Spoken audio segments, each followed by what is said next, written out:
vamos ficar de pé e abrir a Bíblia no Evangelho segundo Marcos, no capítulo 2. Nós vamos ler os 12 primeiros versículos de Marcos, capítulo número 2. Marcos, capítulo 2, do verso 1 ao verso 12. A palavra de Deus diz: dias depois entrou Jesus de novo em Cafarnaum e logo correu que ele estava em casa. Muitos afluíram para ali, tantos que nem mesmo junto à porta eles achavam lugar. E anunciava-lhes a palavra. Alguns foram ter com ele, conduzindo um paralítico levado por 4 homens. E não podendo aproximar-se dele por causa da multidão, descobriram o eirado no ponto correspondente ao que ele estava e, fazendo uma abertura, baixaram o leito em que jazia o doente. Vendo-lhes a fé, Jesus disse ao paralítico: filho, os teus pecados estão perdoados. Mas alguns dos escribas estavam assentados ali e arrazoavam em seu coração: por que fala ele deste modo? Isto é blasfêmia. Quem pode perdoar pecados senão um, que é Deus? E Jesus, percebendo logo por seu espírito que eles assim arrazoavam, disse-lhes: por que arrazoais sobre estas coisas em vosso coração? Qual é mais fácil, dizer ao paralítico: estão perdoados os teus pecados, ou dizer: levanta-te, toma o teu leito e anda? Ora, para que saibais que o Filho do Homem tem sobre a terra autoridade para perdoar pecados, disse ao paralítico: eu te mando, levanta-te, toma o teu leito e vai para a tua casa. Então ele se levantou e no mesmo instante, tomando o leito, retirou-se à vista de todos, a ponto de se admirarem todos e darem glória a Deus, dizendo: jamais vimos coisa assim. Amém. Obrigado, Jesus, pela tua palavra, pelo que nos foi deixado, registrado, para edificação, Pai. Meu Deus, para o alimento da nossa fé, é a tua palavra, a fonte de toda a fé. E eu te peço, ó Deus, que essa manhã todos aqui sejam alimentados pela tua palavra, nossa fé seja fortalecida, meu Pai, e as tuas verdades cheguem ao nosso coração. Verdades que libertam, que transformam a nossa vida. É disso que nós precisamos. Nós não viemos aqui ouvir histórias de homens, filosofias do mundo, nem doutrinas de homens, mas a tua palavra, ela tem o poder de mudar, de transformar, e é o que te pedimos. Fala conosco, usa a minha vida como instrumento, dá-me a unção do Espírito Santo para que eu possa ministrar. Eu te peço isso com meus irmãos, em nome de Jesus. Amém. Graças a Deus. Amados, esse é um dos grandes milagres, de Jesus, a ponto de todos dizerem aqui no final: jamais vimos coisa assim. Algo assombroso aconteceu naquela casa e todos ficaram muito admirados. Já fiz várias pregações a respeito desse episódio, você já deve ter ouvido, mas eu creio que há algumas coisas a mais nesse texto que podem também trazer lições para a nossa vida, não apenas o fato em si, do milagre que aconteceu, mas a história, o contexto, eu creio que também tem muita coisa a nos ensinar. A primeira coisa que chama a atenção e aonde eu quero concentrar a mensagem é no primeiro versículo, onde está escrito: dias depois, entrou Jesus em Cafarnaum, uma cidade, e logo correu que ele estava onde? Em casa. Diz a Bíblia que Jesus entrou numa casa e logo correu. Correu o quê? A notícia, De boca a boca. Não tinha WhatsApp naquele tempo, não tinha internet. Jesus não tirou uma selfie no Instagram para dizer que ele estava lá na casa dele, mas a notícia se espalhou de boca a boca e todos ficaram sabendo que Jesus estava naquela casa. E isso já me chama a atenção. Faz diferença quando Jesus está dentro de uma casa. Faz ou não faz? Mas a pergunta para a nossa reflexão é: será que ele está na nossa casa? A gente normalmente diz: não, Jesus está comigo, Deus está no meu coração, Jesus, a minha casa é tua, não é? Mas será que realmente Jesus está no nosso lar? Porque se está, uma diferença deve ser apresentada. Essa fama deve correr também boca a boca, e uma boa fama, foi o que aconteceu no caso de Jesus. E o texto vai nos dizer, um pouquinho antes, no capítulo 1 de Marcos, veja aí o versículo 29. E saindo eles da sinagoga, foram com Tiago e João diretamente para a casa de quem? Simão e André, lá em Cafarnaum. Provavelmente, essa casa mencionada no capítulo 2 é a casa de Simão e André, a casa dos irmãos Pedro e André. Então Jesus estava provavelmente na casa de Pedro. E logo correu a notícia de que Jesus estava naquele lugar e, como consequência, uma multidão foi para lá. Mas como eu fiz a pergunta, quero repeti-la. Jesus está na nossa casa. Se a gente pudesse passar um tempinho ou uma mosquinha, né? Se eu pudesse virar uma mosquinha, você virar uma mosquinha e passar um tempinho na casa dos nossos irmãos aqui, será que a gente perceberia a presença de Jesus naquela casa?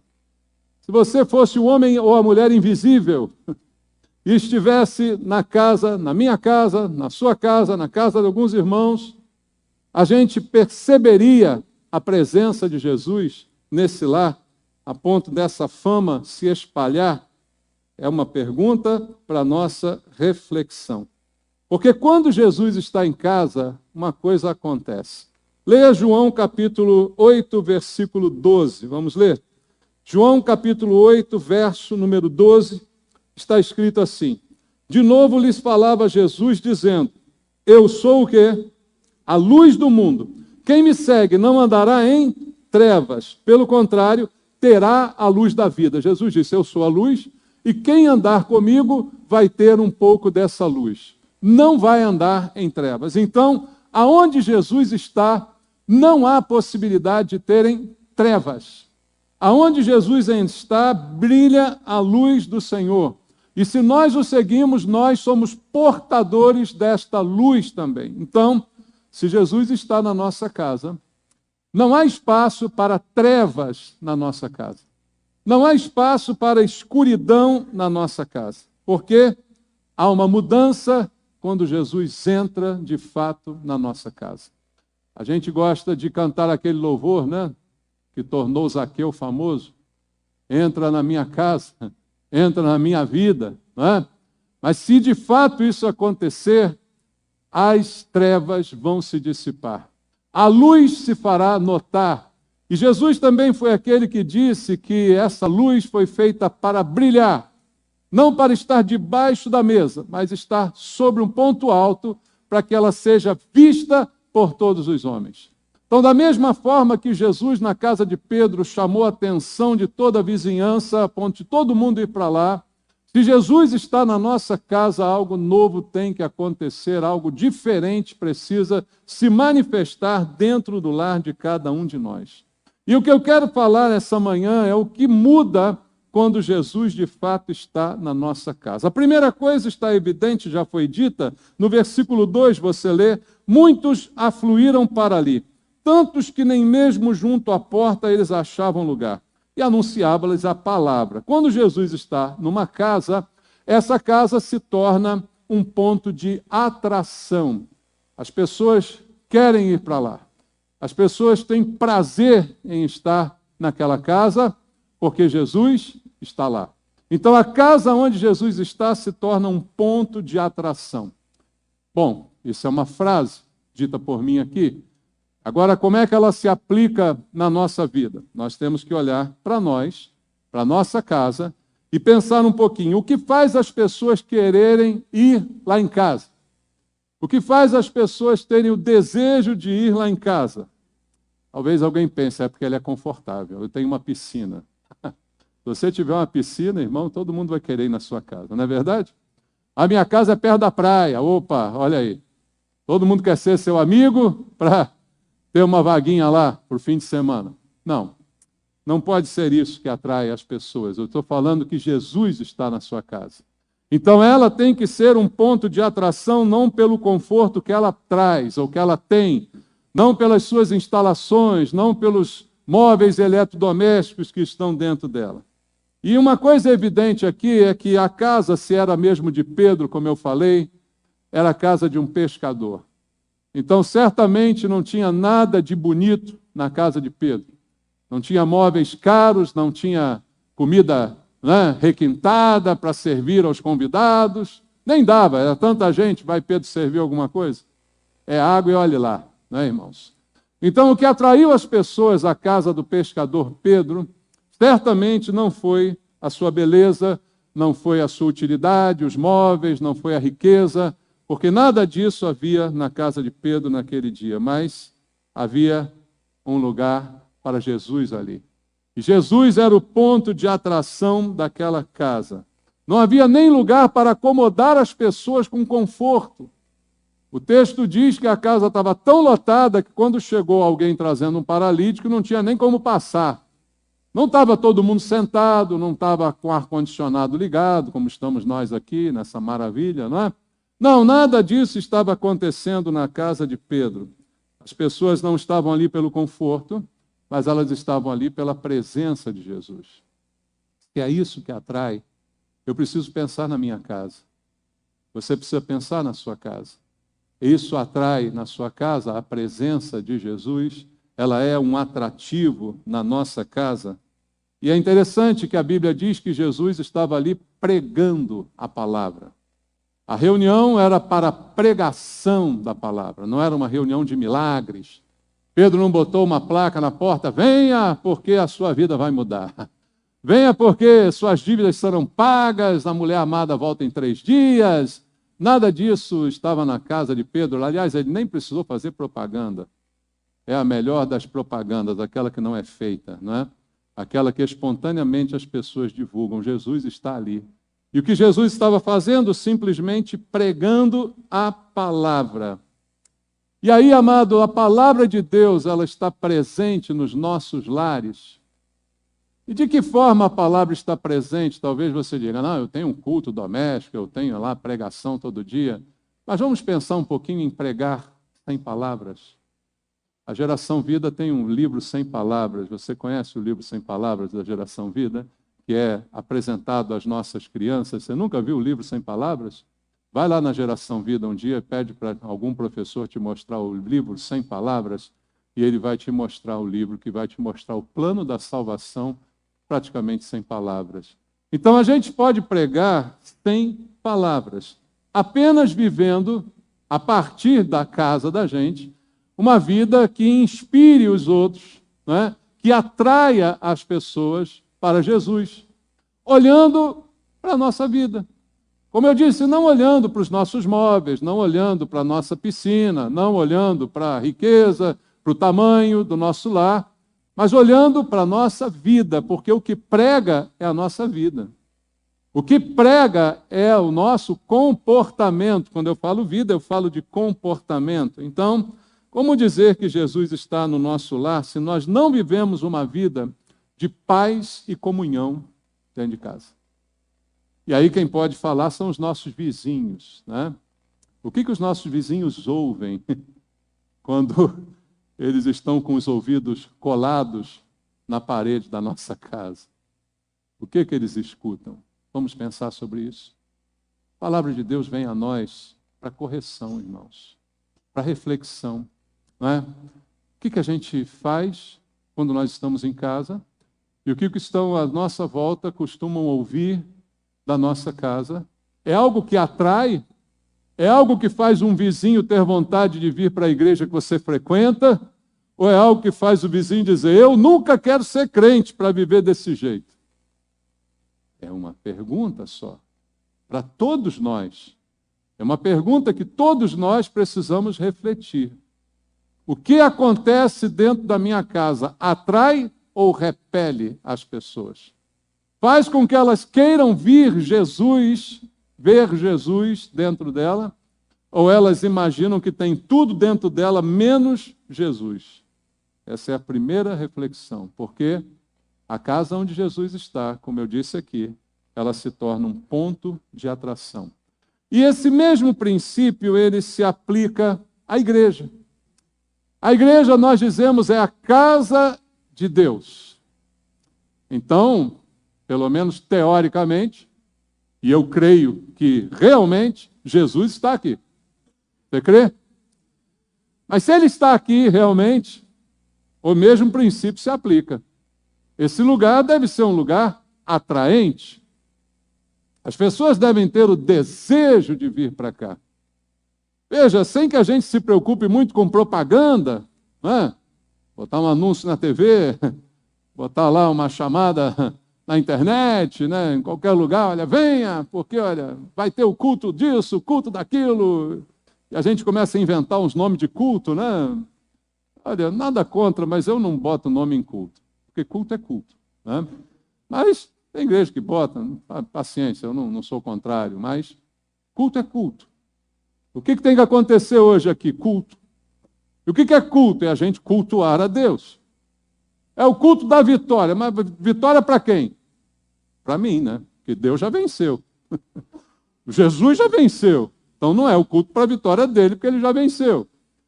Então veja como isso começa a misturar um pouquinho as coisas, mas de qualquer forma esse princípio se aplica a gente. E o que atrai as pessoas para a igreja? Porque a igreja é bonita, tem ar-condicionado, né? Tem cadeiras razoavelmente confortáveis, tem restaurante, a nossa igreja tem restaurante, olha que maravilha. Você vem para o domingo de manhã, não precisa fazer comida em casa, tem comida barata aí no segundo andar. Nós temos uma geração vida maravilhosa, um prédio independente para a geração vida, olha, salas de aula, professores preparados, gente que se dedica a Deus, cuidam das nossas crianças, ensinam o evangelho para elas. Tudo isso é maravilhoso, mas é isso que nos atrai para a igreja. A pergunta é, tem luz aqui na igreja? Daqui a pouco eu falei da conta de luz. Mas não é dessa luz que eu estou falando, não. Eu estou falando da luz que há em Cristo. Porque ele disse, quem me segue não andará em trevas. E se nós todos seguimos a Cristo, tem a luz de Cristo brilhando em cada um de nós. E essa luz é de graça, não tem conta. Olha que beleza. Essa luz atrai as pessoas. As pessoas querem vir para cá porque elas percebem a luz na vida de cada um de nós e elas dizem, eu também quero essa luz. Eu não quero mais andar em trevas, eu não quero mais viver nas escuridões em que eu tenho vivido. Mas se tem luz, uma pergunta também eu sempre me questiono, a igreja tem luz, a de Cristo, tem? E se tem luz, por que a gente se esbarra tanto às vezes dentro da igreja? Tem irmãos que se esbarram na igreja, né? Toda igreja tem desentendimento entre os irmãos. Todas. Me ache uma que não tenha. Não existe. Eu vou sair da igreja e vou procurar uma outra que não tenha. Não vai, porque você vai estragar ela. Quando você chegar lá, ela vai passar a ter. Porque nós somos assim, pessoas, e a gente se esbarra, apesar de ter luz, né? Se tivesse tudo na escuridão, a chance de acontecer um acidente é maior, né? Eu pisar no seu pé, você pisar no meu, te dar uma cotovelada, né? Te dar um empurrão. Mas tem luz e mesmo assim, às vezes, a gente se esbarra. E às vezes, porque a gente se esbarra, tem gente que tropeça e cai. Tem gente que cai dentro da igreja? Tem. Eu não estou falando daquele caído, cai, não, né? Cai mesmo. Porque às vezes acontece, porque se feriu. E isso me leva a pensar também em algo que até no mundo é verdade, as estatísticas não mentem. A casa da gente é o lugar onde a gente mais se machuca. Você sabia disso?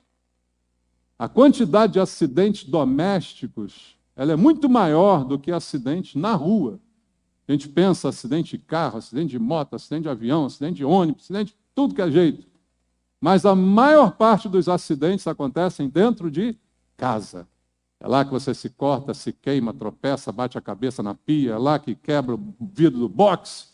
Tudo acontece em casa.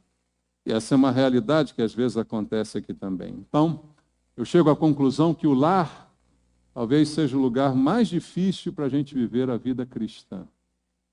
Até a igreja talvez seja complicado a gente viver a vida cristã. Mas se é difícil aqui dentro, se é difícil no lar, que dirá lá fora? Que dirá lá no trabalho, na faculdade, na rua, na vizinhança, no grupo de amigos? Que dirá lá?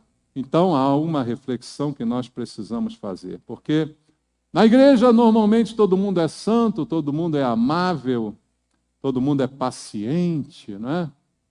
E aí, fora dela, como é que funcionam as coisas, né? Então a gente precisa refletir a respeito dessa realidade. É para pensar em comportamento. pensar na luz que há em mim. Porque Jesus disse, caso a luz que há em ti sejam trevas, que grandes trevas serão. E não há lugar para trevas aonde Jesus está, porque ele é a luz. E quem o segue não anda em trevas. Então há um problema, há um dilema diante de nós. E isso precisa ser entendido. Por quê? Que não está acontecendo. Eu preciso trabalhar sobre isso. Porque a minha casa não é um lugar que atrai as pessoas, porque Cristo está lá dentro. Se a nossa igreja não atrai as pessoas, por quê? Se Cristo está aqui dentro, a responsabilidade é de cada um de nós, individualmente. No nosso lar, é minha, da minha família. Aqui na igreja, é minha, é sua, porque todos nós somos a família de Deus. Somos os irmãos, assim nós nos chamamos. Então, há uma responsabilidade individual de cada um de fazer com que esse lugar seja um lugar atrativo, não pelo que ele oferece, mas pela transformação das nossas vidas, pela transformação que acontece aqui. Gente que antes andava em trevas e hoje brilha a luz do Senhor na vida de cada um de nós. Terceiro ponto importante a notar nesse texto é que a casa onde Jesus está, ou seja, Jesus dentro de uma casa, é algo inspirador. E segundo o texto, a presença de Jesus inspira a fé. E no verso 4 diz assim: e não podendo aproximar-se dele por causa da multidão, descobriram o eirado no ponto correspondente ao que ele estava, e fazendo uma abertura, baixaram o leito em que jazia o doente. Vendo-lhes a fé, Jesus disse ao paralítico: filho, os teus pecados estão perdoados. Veja como a fé foi inspirada aqui. Todo mundo soube que Jesus estava lá, todo mundo correu para lá, a casa ficou lotada, não tinha mais lugar para entrar ninguém, tinha gente na porta, tinha gente na janela, tinha gente em tudo que é lugar, mas ainda não tinha gente descendo pelo telhado. Então chegaram aqueles amigos conduzindo um amigo paralítico num leito, e aí diante daquela dificuldade para entrar, eles tiveram a fé em ação. Uma coisa é a fé pensada, a fé raciocinada, a fé falada, outra coisa é a fé em ação. E a presença de Jesus inspirou uma ação de fé. Por isso Tiago diz: a fé sem obras é morta, porque ela fica só na teoria e ela não se traduz na prática. Então o que disse ali Jesus, ele disse: eu vi a fé dessas pessoas. Porque a presença de Jesus inspira a fé. E aí eu pergunto: você pode ver a fé? Qual é a aparência da fé? A fé é feia, bonita, loura, morena? Qual é a aparência da fé? Ninguém consegue ver a aparência da fé. Se você olhar para o irmão do seu lado, você não vai saber se ele tem fé ou não. Dá para saber? Sai um raiozinho da cabeça, tem uma auréola em cima da gente. Quem tem fé, olha para o lado aí, vê se dá para ver a fé da pessoa aí. Dá para ver? Ela é diferente, né? Ela tem uma cara. Irmãos, a fé se mostra pelo que a gente faz. A fé se mostra pelo trabalho. A fé se mostra pela ação. Não é na cara que a gente vê fé. Não é na cara espiritual. Oh, não. A fé se mostra no que nós fazemos. E aqueles homens fizeram algo que fez com que Jesus visse a fé de cada um deles. E é o que diz o versículo 5, vendo-lhes a fé. Jesus viu o quê? 4 homens suados, trabalhando para vencer um obstáculo, homens com um propósito de vencer uma barreira. Ninguém deixava passar, mesmo com um paralítico naquela época, não tinha acessibilidade. Não tinha assento para idoso, nem para deficiente. Todo mundo disputava e ninguém deixou o paralítico passar. Então, o que Jesus viu? Homens criativos, homens com propósito, homens com determinação, homens que fizeram esforço, que ficaram, imagina levar uma maca até o teto. Cara suado, todo pegajoso, né? Ofegante. Jesus foi vendo aquilo. E aquilo fez com que Jesus visse a fé de cada um. Porque a fé não me deixa desistir. A fé não me faz recuar diante de uma barreira e de um obstáculo. Podiam ter dito eles, hoje não dá, meu irmão, paralítico, hoje não é teu dia não, você é azarado mesmo, hein? Além de paralítico, você ainda pega a casa cheia, né? Olha, você deve ter algum pecado, por isso você está aí mesmo, né? E era pecado mesmo o problema, e eles não estariam errados, mas podiam ter simplesmente desistido.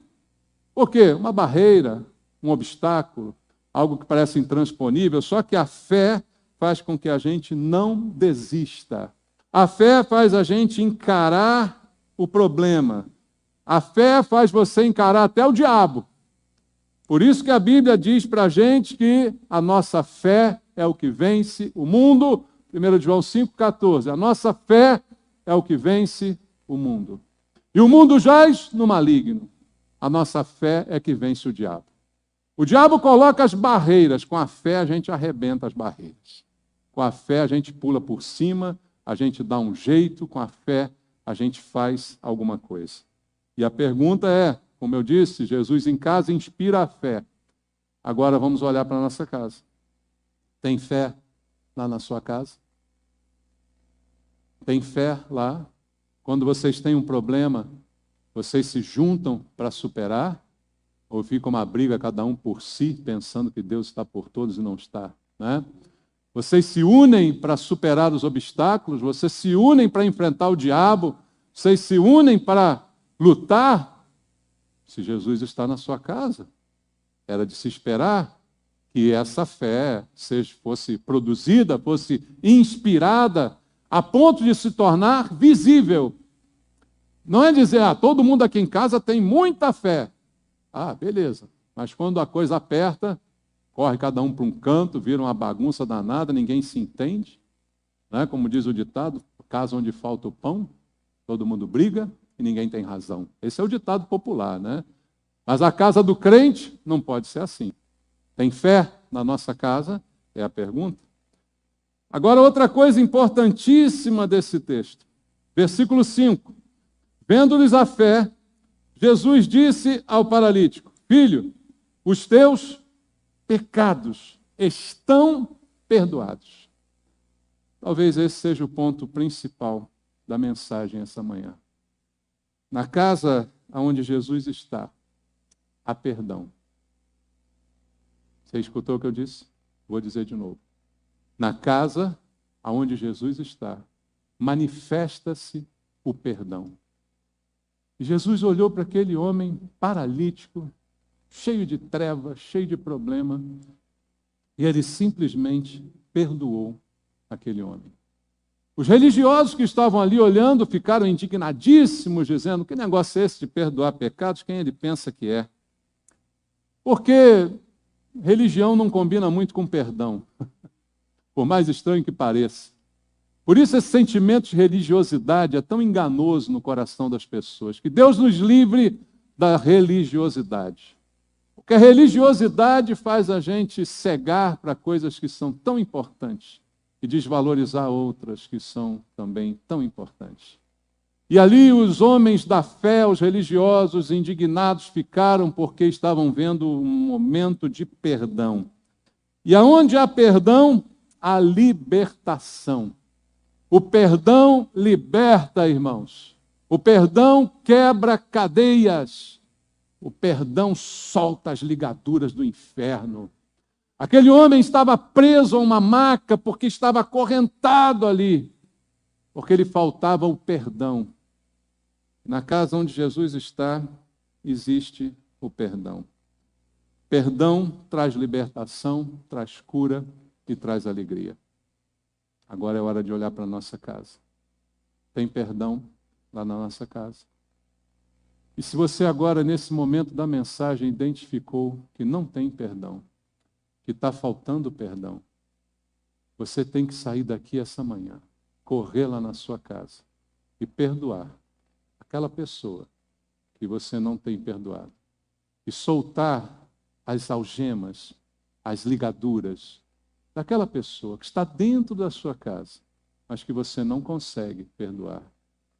E essa falta de perdão tem trazido trevas para dentro do seu lar. E como foi dito, quem me segue não andará em trevas. Não adianta seguir Jesus se eu não consigo perdoar alguém. E às vezes eu não consigo perdoar alguém que está dentro de casa. Talvez seja mais fácil perdoar quem está longe, porque quem está longe eu não vejo. Eu perdoo, ele fez, tudo bem, já passou, o tempo passa, né? O tempo leva tudo. Mas dentro de casa parece que o tempo não passa. Dentro de casa a gente está sempre vendo a mesma pessoa, aquela mesma pessoa, e aí a gente não consegue perdoar quem está dentro de casa. Mas o que o texto está dizendo é que se eu quero luz, eu tenho que perdoar. Se eu quero que Jesus seja visto na minha casa, eu tenho que perdoar. Porque aonde Jesus está de verdade, há perdão. Aonde ele não está, há mágoa, há ódio, há rancor, há todo tipo de sentimento ruim, angústias. Porque Jesus não está. Mas quando ele está, perdão aparece, perdão acontece. E perdão sem inquisição. Ele simplesmente olhou para o cara e disse, olha, perdoados estão os teus pecados. Que pecados? Não é dito. Ele confessou? Não. Ele chegou lá pedindo perdão? Não. Mas perdão é assim. Perdão a gente dá. Do mesmo jeito que a gente recebeu. De graça dai aquilo que de graça você recebeu. Se você recebeu de graça, você dá de graça. E todos nós recebemos de graça o perdão que Deus nos deu. Todos nós recebemos de graça a salvação. Então é hora de mostrar que Jesus está na nossa casa e de perdoar, e de simplesmente perdoar, sem pedir a razão, sem pedir a explicação, sem ouvir o pedido de perdão. Simplesmente perdoar, porque Jesus está em casa. E quando Jesus está em casa, é tão grande a mudança, tão grande a atração, tão grande a transformação, que não dá para ficar discutindo como ficaram lá os religiosos. Pode, não pode, perdoa, não perdoa. E às vezes a gente fica igual religioso, discutindo se perdoa, se não perdoa. Perdoa, irmão. Perdoa. Perdoa aquele teu cunhado. É difícil perdoar um cunhado. Pior é a sogra. A má fama da sogra. Perdoa. Perdoa tua nora. Perdoa teu genro. Perdoa. Perdoa teu irmão. Perdoa teu pai. Perdoa tua mãe. Perdoa. Só. Não precisa mais nada. Só perdoar. Porque Jesus está na sua casa. Por que não perdoar? Por que guardar? Por que remoer?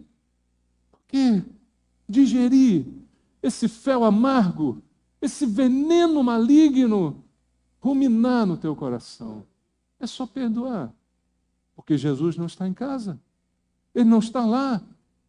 Então tem que haver perdão. E para terminar, olha comigo o versículo 11. Eu te mando, levanta-te, toma o teu leito e vai para a tua casa. Quando Jesus está em casa, nós podemos nos levantar. A quem Jesus disse isso? Ao paralítico que estava no leito. Ao paralítico que foi carregado para ali e que estava nessa posição deitado. Há muita gente que não consegue ficar de pé, talvez dentro da nossa casa. Há muita gente que não consegue se erguer. Há muita gente que não consegue levantar para a vida por causa das dores, às vezes. Muitas vezes por causa dos pecados, como foi o caso dele. Talvez tenha um pecador lá na sua casa que não consegue levantar a sua vida, que sente falta de esperança, não consegue sair do chão. Está sempre no chão, está sempre por baixo. Tem outros que não levantam porque têm medo do amanhã, das incertezas da vida, das angústias, das ansiedades. Só que Jesus perdoou os pecados daquele homem. E aí ele podia levantar. Porque o peso, a prisão, a algema que o mantinha naquela cama não estava mais presente. Então ele podia levantar. Talvez você esteja dentro da sua casa caído. Alguém precisa te perdoar. Deus já te perdoou. Levanta. Levanta desse leito. Levanta e caminha. Talvez tenha alguém lá, como eu disse, precisando ser perdoado. E de repente a vida dessa pessoa não anda porque ela não é perdoada. Então, vai lá e perdoa. E aí diz, agora levanta. Toma o teu leito e anda. Vai viver uma nova vida. Assim diz a Bíblia, em Cristo somos mais do que vencedores. Se Jesus está na minha casa, eu não posso andar prostrado. Eu não tenho direito de andar prostrado, Ele está lá dentro. Ele levanta o abatido. Ele levanta aquele que está encurvado, como fez com aquela mulher também na sinagoga. Jesus está pronto para levantar. E se você, quem sabe, entrou aqui hoje, aqui é a casa de Jesus. Jesus está aqui. E de repente você entrou aqui hoje, meio caído, meio no chão, meio para baixo. A ordem é a mesma para você. Você foi perdoado. Levanta, toma o teu leito e anda. Saia daqui em pé essa manhã, com a disposição de viver a vida que Jesus tem dado para você. A vida vitoriosa que Jesus prometeu, não sem lutas, mas com vitórias. Porque quem me segue não andará em trevas. E é preciso que isso aconteça. Você está na casa de Jesus essa manhã. Jesus está aqui. Está perdoando pecados essa manhã. Você que foi tocado pela palavra, que vai sair daqui hoje e vai perdoar alguém na sua casa, Jesus já te curou hoje. Jesus já curou você hoje. Então você levanta, toma o teu leito e anda. E aí o que vai acontecer, o que diz o verso 12, ele se levantou e no mesmo instante, tomando o leito, retirou-se à vista de todos, a ponto de se admirarem todos e darem glória a Deus. Jamais vimos coisa assim. O mundo precisa ver isso. O mundo precisa ver o perdão. O mundo precisa ver a restauração.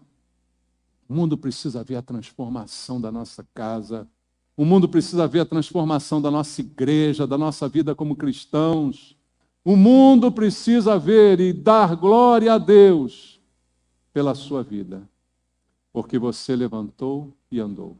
Chegou cheio de pecado, cheio de peso, cheio de prisão, mas ao ouvir a voz de Jesus foi perdoado. E agora a tua vida é para a glória de Deus. É o que Deus deseja para você. Vamos orar? Você que estava precisando ouvir essa palavra, vem cá orar comigo. Levanta, toma o teu leito e anda. Você que estava precisando perdoar alguém dentro da tua casa, vem cá orar comigo.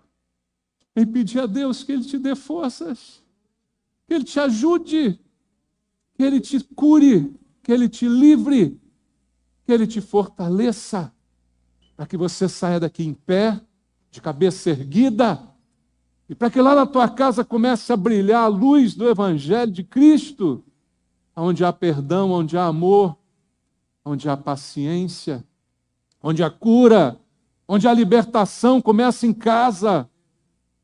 Deus está te chamando para uma mudança, para uma transformação. E é o que eu creio pelo poder de Deus que está acontecendo aqui agora, essa manhã. Você vai perdoar dentro da tua casa. Você vai ser perdoado aqui essa manhã. E você que entrou aqui curvado vai sair ereto, vai sair de pé. Você que entrou aqui caído vai sair em pé. Porque Deus está aqui para curar e para perdoar pecados. E em nome de Jesus, os teus pecados estão perdoados. Levanta, toma o teu leito e anda. Pai, abençoa teus filhos aqui, Senhor. Abençoa estes que precisavam dessa palavra, que vestiram, Senhor, essa palavra em suas vidas e que a partir de agora vão levantar, vão andar em pé, vão fazer diferença. A partir de agora haverá perdão nesse lar. Eu não sei qual é o caso, mas o Senhor conhece. Mas haverá perdão nessa casa. E a tua presença vai ser vista por todos ao redor, porque haverá paz nesse lar. Eu te peço, abençoa teus filhos, Senhor. Abençoa, reveste com teu Santo Espírito, que é aquele que nos muda, nos transforma, nos capacita.